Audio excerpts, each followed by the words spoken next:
अस्सलाम वालेकुम प्यारे बच्चों। आज हम एक नए लेसन के साथ हाजिर हैं। तो आज हम सीखेंगे कि ओ से बनने वाली चीज़ें कौन कौन सी हैं और ओ को किस तरह लिखा जाता है। तो जैसे कि ओ फॉर ऑरेंज,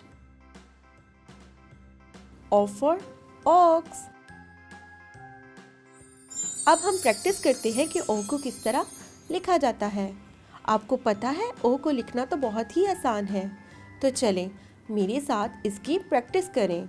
सबसे पहले इस डॉट पर पेंसिल रखेंगे और तमाम डॉट्स को मिलाते हुए इस तरह एक छोटा सा सर्कल बना देंगे और ये बन जाएगा ओ। चलें अब हम दोबारा ओ को लिखने की प्रैक्टिस शुरू करते हैं। सबसे पहले इस डॉट पर पेंसिल रखेंगे और फिर तमाम डॉट्स को मिलाते हुए आखिर तक एक छोटा सा सर्कल बना देंगे और ये बन जाएगा ओ। आज हमने सीखा कि ओ से किन किन चीज़ों के नाम बनते हैं और ओ को किस तरह लिखा जाता है।